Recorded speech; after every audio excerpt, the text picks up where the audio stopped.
Oi oi, it's your boy, Slackjack Mulligan, coming at you with the Fights Gone By podcast, and it's a midweek episode between the fights of last weekend and the fights of next weekend, and though you would have to pay, $60 for the pleasure of the fights next weekend, the fights last weekend were much better. Yeah, great call by the UFC, because they booked a load of fighters who were like, and then they said, fuck it, it's a Tyron Woodley event. We've not put anyone with, real name power on there. Why don't we have it in the small cage? And the small cage really does seem to have that effect where it produces more finishes. It sort of flies in the face of a lot of nerding out over the ring and the cage stuff, because, people always argue that the ring removes a lot of the boringness of the cage because there is no wall walking, which is a lie anyway, because you can watch Koji Horiguchi wall walk on the ropes in every one of his matches, but the lack of wall walking leads to more exciting fights. However, if you saw this card, dudes were wall walking everywhere. You're just right next to the fence every time that anything happens. There were very few, in the flyweight fights there was some scrambling out in the open, but a lot of the fights, just as soon as they're on the mat, up against the fence. And it meant there was some, baller wall walking on display. Tyron Woodley did some awesome stuff against Gilbert Burns. But anyway, yeah, we'll get into those fights and then we'll talk about next week's event after that. Woodley versus Burns, massive coming out party for Burns. He immediately jumps over Leon Edwards and Jorge Masvidal and is the number one contender now because the rankings are done by clowns. But it was another one where Woodley didn't win a single round because Woodley didn't do anything. I wrote a big article on this at the Fight Primer for the Patreon boys, if you want to go read that. Lots of diagrams and waxing lyrical about Gilbert Burns' performance. A couple of things that I really took away. Between round 2 and 3, Henry Hooft says if you can touch his hands, you can kick him. And Cormier and Bisping both immediately went to, yes, they're saying if you can land with your hands, follow with the kicks. Except that wasn't how Gilbert Burns fought at all in that fight. What Henry Hooft was saying was literally, if you can touch his hands, you can throw the low kick, because the distance on the low kick is greater than on Dutch kickboxing style downward low kick off a combination. The low kick is wonderful because you don't punch into low kicks. You throw the low kick, and then it's either a point scorer and a damager on its own, or you punch in afterwards, which Burns was doing at several points. A lot of the time he was just scoring naked kicks on their own. And it worked especially well because Tyron Woodley has his front leg so far out there, and he's always trying to hand trap and hand fight. And especially because Burns got his jab going well fairly early. Lots of cool stuff from the Rory Mack fight in this one, where Burns was throwing jabs to the body, jabs to the head, coming around the side as soon as Woodley started reaching. He kept showing the knee raise for the front kick, but he wasn't throwing the front kicks, which is probably smart because he did a step up knee at one point and didn't land and ended up stumbling 5 feet back as Woodley tried to catch it. But I think the most important point was that, yes, Woodley seemed a lot slower than usual or than previously, but Gilbert Burns couldn't have known that when he came out in round 1 and immediately tried to counter his right hand with the right hand of his own and hurt him. I think the weirdest part for me is that Dean Thomas is still asking for combinations and activity between rounds, and he's been doing that even in fights that Tyron's winning, and Tyron won't do it. There's knowing your fighter, but you got to know that your fighter doesn't do that, even if you ask him to. I thought the wall walking was lush, which is why I waxed lyrical about it in my article. You got to see that matchup between really good American top team wall walking and I don't even know if it's got a name yet, but you're seeing everyone do it when guys scoot to the fence and try to sit up. You turk the near leg. You put yourself in half guard on that side, and you try and reach around their back with one hand and around their front with the other, and pull in that far wrist and fold them down on it. It's the Khabib special, but Dan Ige, Bryce Mitchell, Roosevelt Roberts did it on the undercard of this one. Everyone is doing it, and it's a murderous position. I said in my article, Diego Ferreira went to the back on Anthony Pettis. Pettis is very good at escaping the back, so he caught the wrist and came up on top into a quarter mount and folded him down on that wrist. And it's so powerful because you have the wrist and you fold them down on it, and then you can free the inside arm, keep the other arm there, trapping the wrist and putting their weight on top of it, and then you can pound them with the other hand. It's the most powerful position in MMA at the moment, or certainly the one you're seeing affect fights the most, and I think, it's a shoe-in for the Slackies this year. But yeah, Woodley did a great job of stopping it. He went 2-on-1 on the inside hand, fell back to half guard, underhooked the side that was up against the cage originally, got the underhook on the leg side, did a proper underhook get-up from half guard. The difference is, if you do an underhook get-up from half guard, the really powerful one that Randy Couture was doing back in the day, and people are still hitting, you have the guy in your half guard, you get the underhook on the same side, you get up to your arm, and you stand up. And it's quite hard for the guy to fold you down on that arm if you've already got up on it, and you only have to be up on it for a little while to get your trapped leg out, or your trapping leg out, and back to the feet.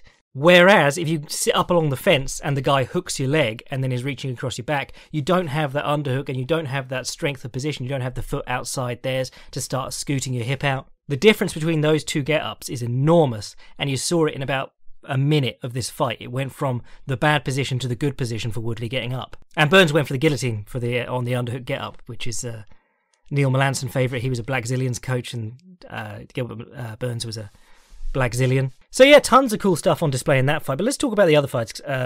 Actually, shout out to Gilbert Burns also, because he used left kicks to counter kick underneath Tyron Woodley's right arm, which is mad ballsy when you're fighting someone who's famous for just putting people's lights out with a really fast right hand.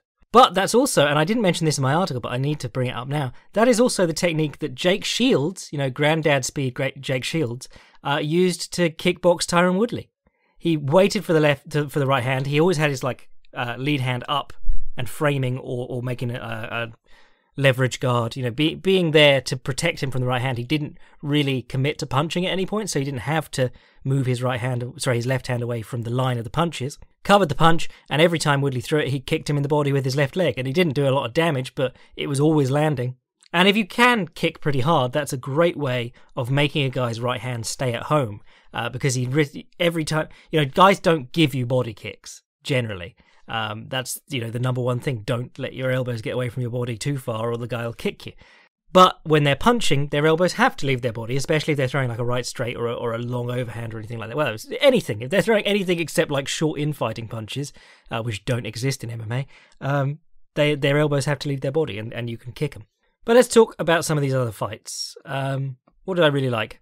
Oh, let's talk about, fuck it. I skipped Augusto Sakai versus Blagoy Ivanov, even though people got upset about the decision, and even though I know that Daniel Cormier freaked out about a cage grab. Don't care.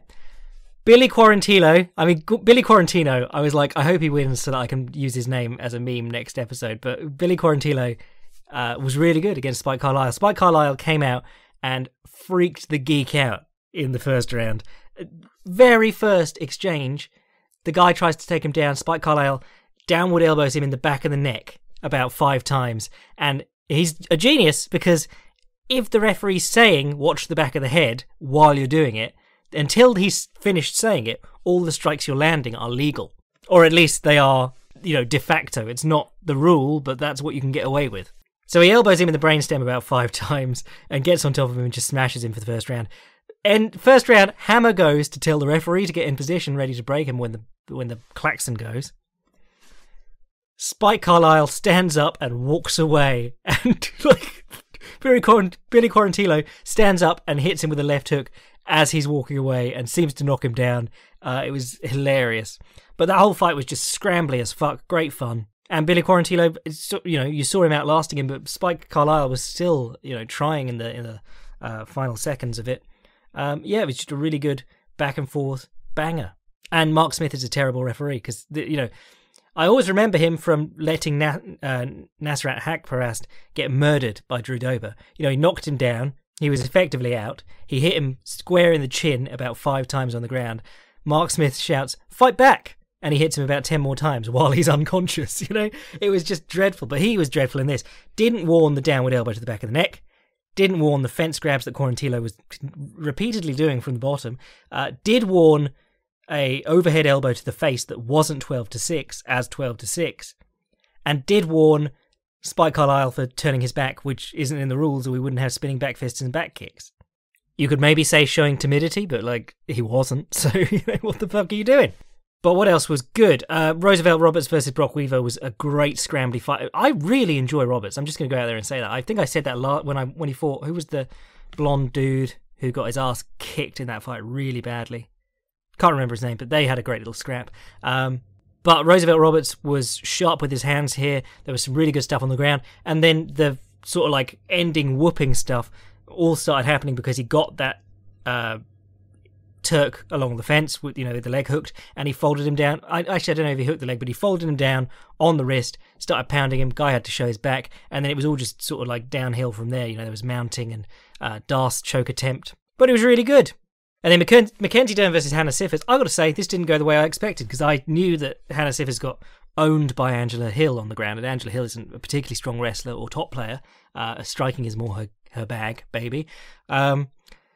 But Mackenzie Dern, couldn't get her down. Hannah Cifers was really strong in the clinch in this one, and then Hannah Cifers ends up on top somehow in open guard and just stands there like Brock Lesnar versus Frank Mir. And if you're letting dudes like invert on a knee bar, I mean, I can understand like getting caught in the Lachlan Giles backside 50-50 stuff if the guy's really good with like the De La Riva and the underhook De La Riva, but this was slow as hell. I thought, you could see it coming a mile off, and she just stood there and let her do it. But good for Mackenzie Dern, gets the first submission by leg attack in women's UFC history.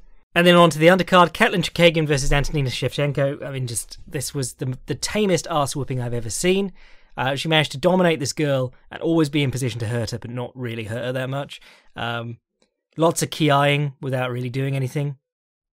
And Antony Shevchenko, people were like, oh, she started MMA after and Valentina, blah, blah, blah. Just accept they're not the same person. Shevchenko is not, even if it's in her genetics that she's good, it's not in her sister's genetics that she's good. And it was also just bad decision-making. Both times she got tied up in the opening seconds of round 1 and round 2 by throwing a front kick to the face. She was like, I'm going to stand here in front kick. And Katlyn Kagan just grabbed it and moved in. Rodriguez versus Green, I can't remember at all. Hill versus Abreu actually turned out better because there was a quick knockout because of the small cage. Brandon Royval versus Tim Elliott. I really quite enjoyed this one. I enjoy most Tim Elliott fights and Lewis Smolka fights. They both had good fights, actually. But the Brandon Royval one, Tim Elliott's always trying something interesting. Like, he does a lot of the sort of rat guard stuff. When guys get on top of him, he goes over their back with his arm and grabs his own knee on the outside. And it sort of locks them in place. And he did that in this fight too. But he also tries this weird stuff from the top. Like he was trying to, it looked like at several times, he was trying to put his, from like a back harness or, just picture yourself lying down next to someone, both looking at the ceiling and trying to put your nearest leg to them between their legs, like your calf and hamstring.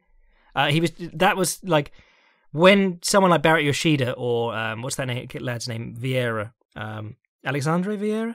When they get the crucifix position on someone with the arm trapped from the back harness, they'll let them grab the bottom leg and sort of fully entangle themselves. And he was trying to put that leg in first and then use his top leg to peel the guy's arm away.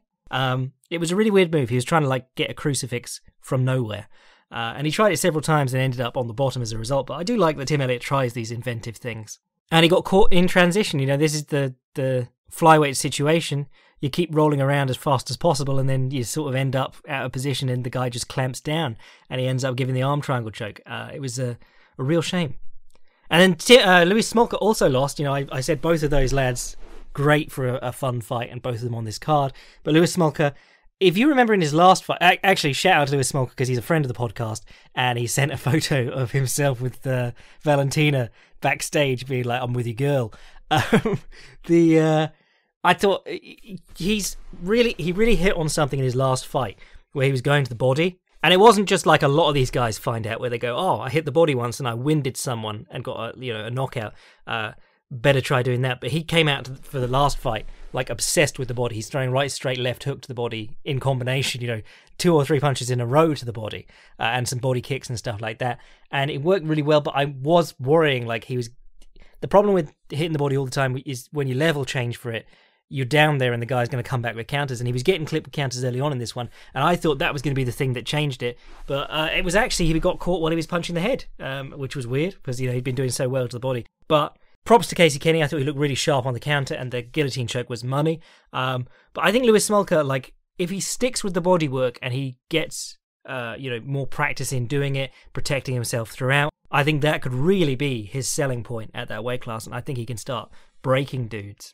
And I've always said this about the lighter weight classes and women's MMA, especially because women's MMA, the upper body strength disparity does seem to make a difference to punching power. You're not going to hurt guys with partial punches as often, or hurt ladies with partial punches as often. But I've always said women should be focusing on elbows because the cuts are great, and you're also mashing someone with a big piece of bone. But more importantly, kicks and body work, because body work is generally attritive. And if you're not worried, you don't have to worry about the person on the other end having monstrous punching power. It's a little bit safer to get in close and drop your hands to hit the body. And then kicking, because legs be heavy is the thinking behind that. But knees, elbows, and kicks and body work especially should be the focus of everyone in women's MMA. And for all the focus on Valentina's check hook and shit like that, her best work is with her kicks, undoubtedly. When was that event? It was Joe Rogan just decided that I can't remember who it was, but they'd been in with the biggest power puncher in women's MMA, Valentina Shevchenko, and everyone was just like, "What?" Even the biggest Valentina Shevchenko fan in the world doesn't pretend she's a knockout artist with her hands. So yeah, good fights all around, I thought. Small cage seemed to make a good difference. And this weekend, we've actually got...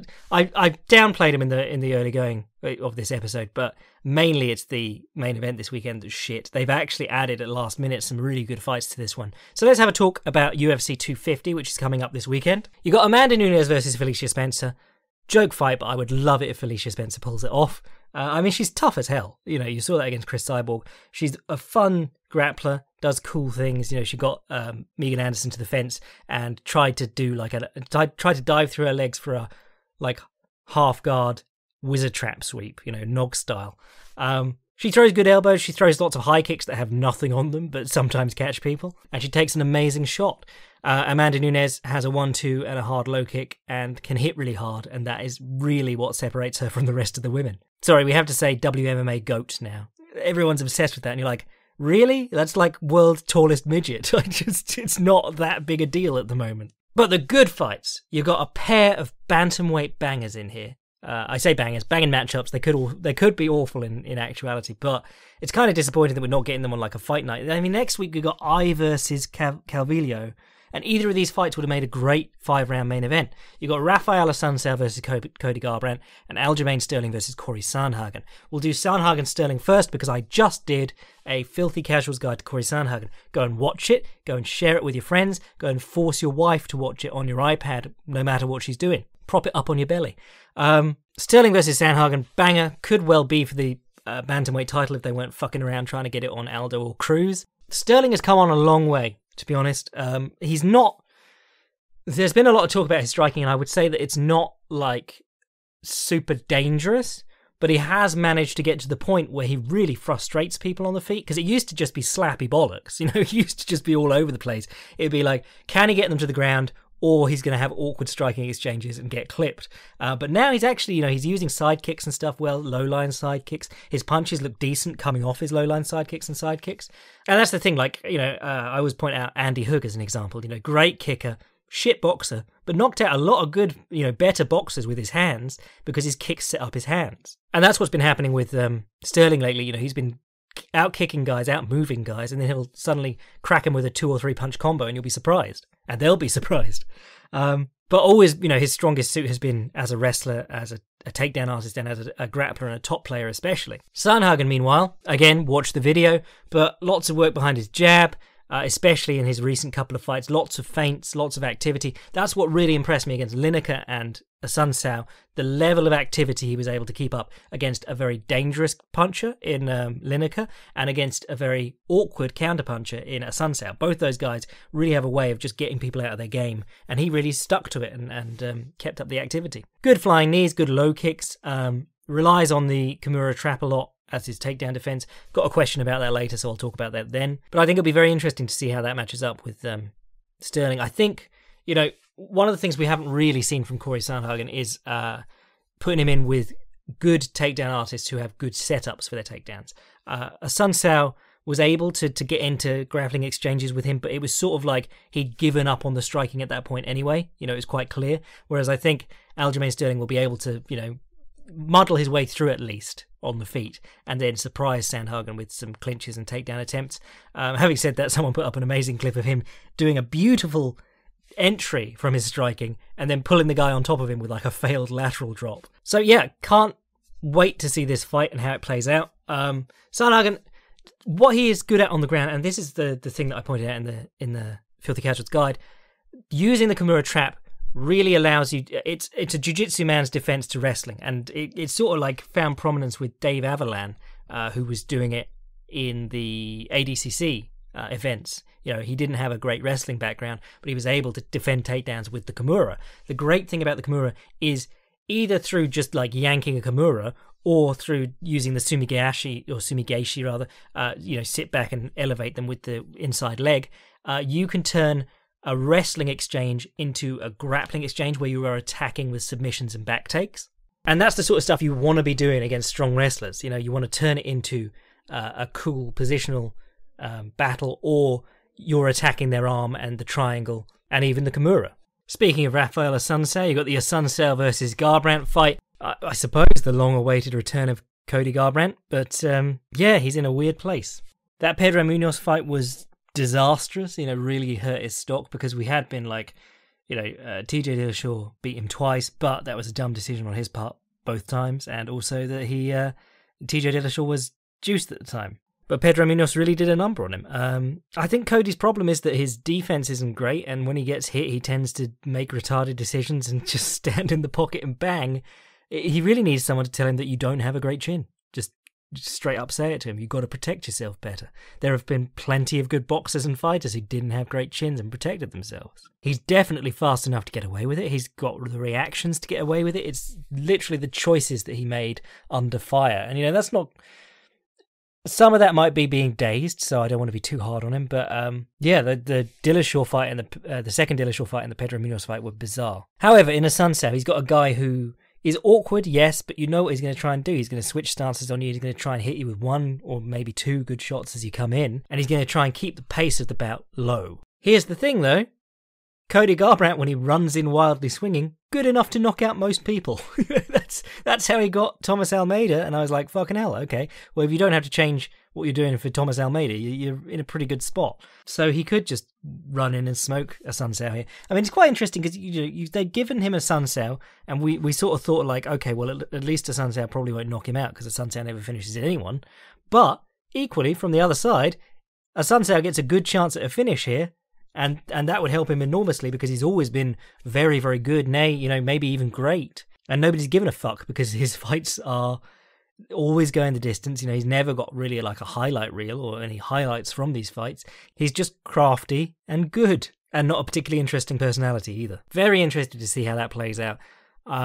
Mainly just because like Cody Garbrandt now is probably the strangest story in MMA history, maybe. You know, amazing talent, burst through into the upper echelons, got the fight with Dominic Cruz, put on a clinic, you know, absolute clinic. In fact, absolute masterclass. I wrote an article about it for the Patreon boys, and it's really good. But one of the best performances we've ever seen from anyone ever, specifically tailored to one of the trickiest styles from one of the best fighters of all time, and then just drops off a cliff. I mean, it would actually, like, as much of a meathead as he is, I would find it quite heartbreaking if he never, like, if this wasn't just a stumble, and if he just kept declining, or being starched, even worse. So what else we got going on? Neil Magny versus Anthony Rocco Martin. That'll be a fun one. I mean, Neil Magny, well, Anthony Rocco Martin relying on the low kick more in recent years. Fun enough hands, you know, decent hands. Struggled a lot with Damian Maia, obviously, and Maia, you know, good wrestler. Magny, also a good wrestler. Magny, I've been really impressed. Well, I was really impressed in that fight with the Leech, how good his jab and straight were looking, and how well he's using knees in the clinch along the fence, which is really good for a tall man, but also really good for a decent wrestler. I mean, Magny's always been kind of hit and miss at the high levels, but you know, Rocco Martin, I look at as a guy who's just sort of like overachieved for what he does. Eddie Wineland versus Sean O'Malley. This is a fun one because Eddie Wineland, a lot of people were like, Eddie Wineland's still in the UFC? ? But Eddie Wineland has always been a really fun fighter, and he's kind of, you know how in like RPGs and shit you get perks, but you also get like negative perks. And Eddie Wineland had a ton of like high level perks, you know, great feints, great timing, great counters, great movement, but also a ton of like really, really detrimental negative perks. In that his hands are always down by his sides and his head is always up in the air and he's always getting hit, even though he's got these really good movements and feints and stuff.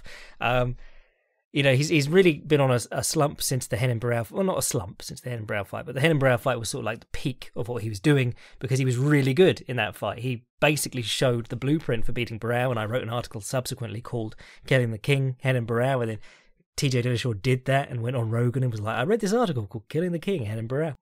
But yeah, lots of feints, lots of weird looks. But mainly what he does is bang people with the right hand, particularly on the counter. You know, he was mashing Grigory Popov with it, but also getting like beaten up on the return. I mean, he's not been losing to slouches. You know, Brian Caraway, as much as he's not in the UFC anymore and he's not Mr. Misha Tate anymore, he was very good. And Alejandro Perez, not bad. John Dodson, obviously not bad. But Sean O'Malley, obviously the hype train at the moment. People desperately want him to realise his potential, and the drug suspensions and stuff sort of got in the way of that. But his last fight was terrific. I thought he looked a bit more thickly built than he looked previously. You know, he might have... I'm getting sort of like, you know, Muhammad Ali before and after exile feel off him, you know, where you pack on a bit of muscle. I mean, you could see it the same with... the Michael Jordan documentary. You know, they were showing him as a young, gangly dude, and then by the time that he's in his last season, he's jacked. You know, because that's just growing into your body. Or, as I like to say when I'm grappling with young guys, it's some grown man strength. But I thought he looked good in that. I thought he looked aggressive in that fight. Obviously, that fight didn't last long, but the Sigmatath fight was kind of like he was McGregor light, you know, backing him onto the fence, throwing flashy kicks and shit, but bouncing back and throwing the counter left hand whenever Sigmatath came off the fence. I think really this comes down to you got a good old-fashioned gunfight, you know, the open guard quick draw. You got Eddie Wineland's counter right hand versus Sean O'Malley's counter left hand, and I think Sean O'Malley's probably going to try and make him uncomfortable first, put him in position to counter with the left hand, whereas Eddie Wineland tends to go out there and sort of like march and, you know, strut like a peacock and then try and land the counter right hand. I think O'Malley generally is more proactive in making the guy lash out at him from bad positions. Quickly run down the rest of the card. Cody Stamann versus Brian Kelleher. That was put together at the last minute, and that's good. Brian Kelleher had a really fun one the other day. I mean, he's just fought in the quarantine, so him and Kevin Holland was trying to do the same. Get as many fights in as possible while you can, while you're the only people who can actually get to these fights. Ian Heinisch versus Gerald Meerschaert should be fun. Actually, looking at that, that's a sleeper, because Gerald Meerschaert, not a great striker, but very, very good grappler. Ian Heinisch, really fun counter-grappling style. You know, if you watched him against Shoeface or... who else was trying to take him down all the time? Was it Brunson? But yeah, he's just like hitting switches, Granby rolling. Like he gives up his back, ends up in the turtle with the guy on his back, and then he just stands up and goes, "Nah, I'm out of this, mate." And he just Granby rolls away to freedom.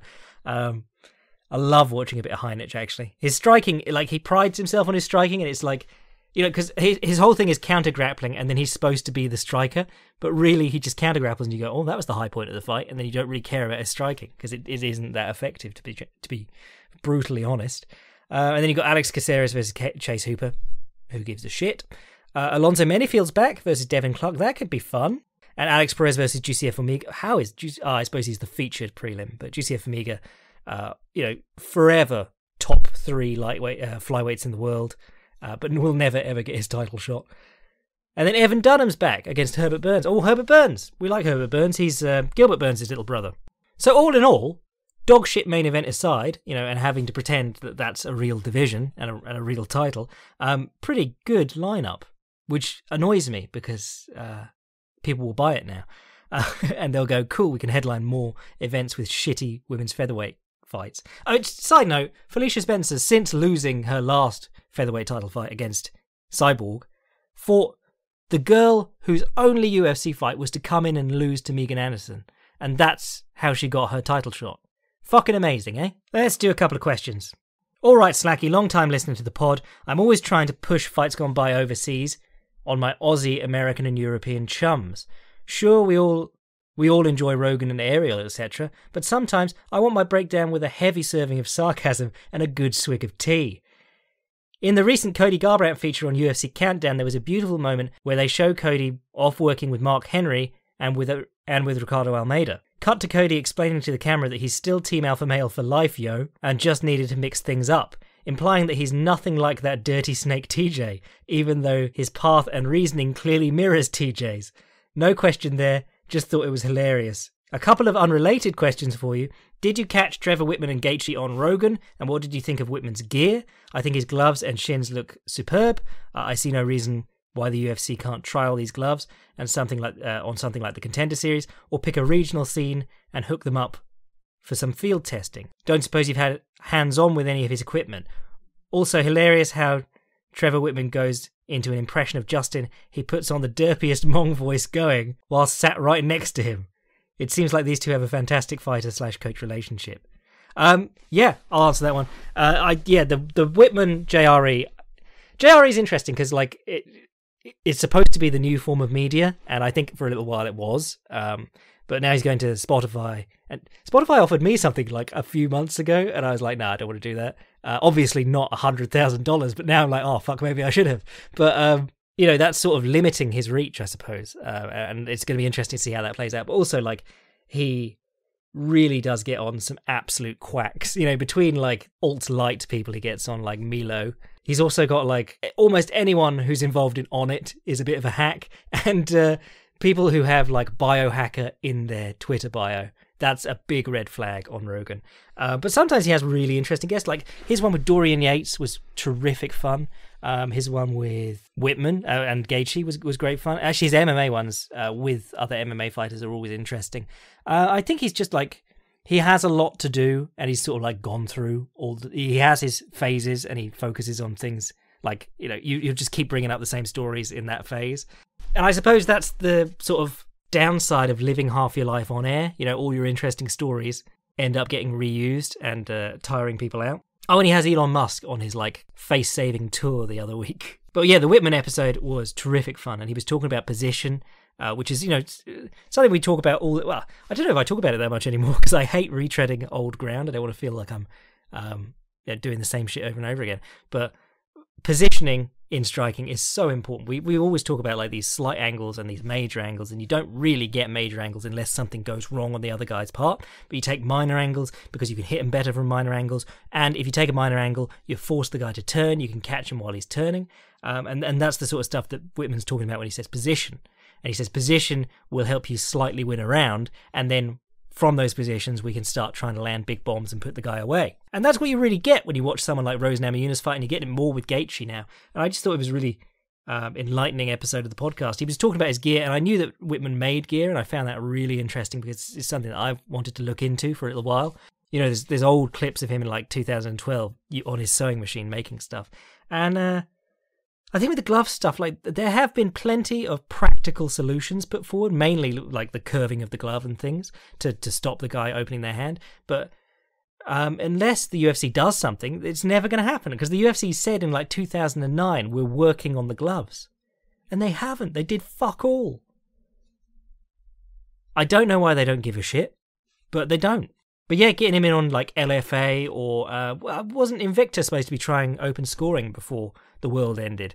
Mind you, Kansas is probably still going, right? Oh no, it's Kansas City, which isn't in Kansas. I've been learning all about Kansas lately because I've been reading about the American Civil War. What a mess. No, I have not had hands on with his gear. To be honest, that episode convinced me that I wanted to try it. The thing with buying gear is that you want reputable brands and stuff, so like Fairtex and stuff, but they also do charge a premium because they're Fairtex. They used to charge more because they were better, but now they charge more because people assume they're better, and it happens with every brand in like, fashion and stuff too. People assume that they're getting the best quality leather if they buy what used to be the best quality shoe, and they're getting shit leather, Not that Fairtex gear is shit, but it's just, I don't think it's kind of like Hayabusa stuff. I like Hayabusa stuff, but I don't know if it justifies the price tag. I've always liked Scramble stuff, but I think that's just because I like the company, and the creative stuff like Scramble, Newaza. But that's more like, training apparel, like shorts and rash guards. If we're talking training gear, like gloves and stuff, normally it's like Fairtex. Windy is like a cheaper alternative to Fairtex. There's a few good like Thai boxing brands. And again, it's like Everlast, or Title. That you don't know what you're getting because a lot of the time they just slap the name on it now. Or Lonsdale's a genius one. I mean, I don't think Lonsdale makes boxing gear anymore, but Lonsdale used to be the Lonsdale belt. It was a British boxing title, one of the first ones, I think. But basically, Lonsdale is Sports Direct now. They just brought it up and they were like, cool, slap that logo on grey hoodies. Anyway, next question, sorry. Two of my favourite boys to watch at featherweight at the moment are Arnold Allen and Bryce Mitchell. I'm sure they'll face each other down the road. How would you see that potential fight going? I can't recall much of Arnold Allen on the ground, actually. I saw Mads Burnell. Hey, how long has it been since I brought up Mads Burnell? I think it's been like 2 episodes. I'm doing well, weaning myself off. But we saw Mads Burnell get him off his feet a good few times in their fight, and he had him up against the cage and was working on taking him down when he got ninja choked in like the 3rd round. But Bryce Mitchell, striking, really not much to write home about. It's really, he's just mauling on the ground. I think really it'd be interesting to see how much Arnold Allen relies on the wall walk, how much clever stuff he can do to stop the new fold down on the wrist and the quarter mount and all that stuff. And of course how the distancing on the feet, because Arnold Allen, very good long range striker, southpaw, really good on the counter, and really good with the step up low kick with his lead leg. So it'd be interesting to see how the distance affects Bryce Mitchell, because again, you have to close the distance to attempt a takedown, and if you're attempting shit takedowns too, that's also just going to get you hurt. So what Bryce Mitchell can do against someone who's genuinely dangerous and skilled on the feet at range would be very interesting to see. With Gilbert Burns frog leaping to the number 1 spot, what does that mean for Britain's own Leon Edwards? Will we get Rocky versus Colby at Fight Island? And what are your thoughts on that match? Potential banger, ? I think that potentially is a very bad fight for Leon Edwards. Leon Edwards, as much as we want to see him get the title fight, he's already fought Usman and he had a very hard time. And granted, he's become this clinch wizard since then. But Usman and Covington are just going to dive in on your hips and push you to the fence whenever possible. And that was the case in the first fight between Usman and Edwards. Edwards could always get up. He just couldn't get away afterwards, and if you're stuck there, you're just going to get taken down to your butt again. Even if it's not like taken down and beaten up, you're still there, losing on the cards. I mean, I would love to see it. I think the other, to be fair, I made it seem like they're identical there. Obviously, Usman and Covington, very different fighters. Covington, much more active striker, and even though his striking is still like meat and potatoes, it is much... I would say it's much more dangerous than Usman's. He works in combinations. He uses the high kick really well to set up his takedown, like his shot. He'll go open side high, he'll go open stance and then kick into the open side with the head kick and then dive on the hips and stuff like that. Whereas Usman is very much functional 1s and 2s to get you to the fence. But then, Usman won the striking match between the two of them. So I'm saying that Covington has the more varied striking into takedowns, but it didn't help him one bit against Usman. I think I don't like that fight for Leon Edwards, but I do like that fight as a fight. To finish up, I want to tag on to the documentary chat from your last pod. My top recommendation for Slack and his listeners is Maravilla, which shows the career of Argentine boxer Sergio Martinez, super talented and very likeable guy. Decent amount of fight footage and doesn't shy away from boxing's corruption. A couple of other great sporting/people docs are Icarus and Dawnwall. Oh, the Dawnwall is better than that one about Alex Honnold. The guy who helps, like, he appears in, I think that's the one we're talking about, right? Tommy? He appears in Free Solo as, like, the guy helping Honnold train for it. And his life is way more interesting. Alex Honnold is an autist who lived in a van and, like, was always really good at climbing. This dude, he'd been, like, kidnapped. He'd pushed a guy to his death to escape. He'd lost a thumb and relearned to climb. And you're like, this is a way better documentary. Why did Free Solo get all the press? And for a real bizarre treat, get yourself on YouTube and watch The King of Kong.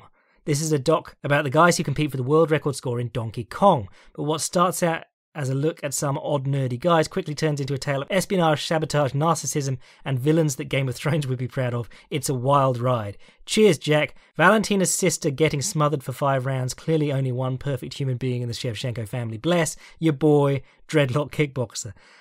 That sounds great. I have heard a lot of people say good things about King of Kong.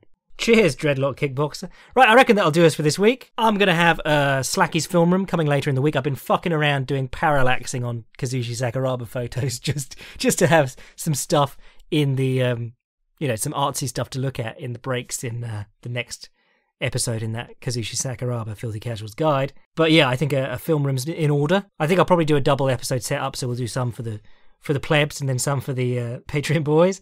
And that'll probably come out Friday. So fights this weekend, excellent. And then I think we've got fights the weekend after, but it's like I versus Calvillo. And I'm still waiting for them to swerve away from that and go, psych, we've actually got a good main event.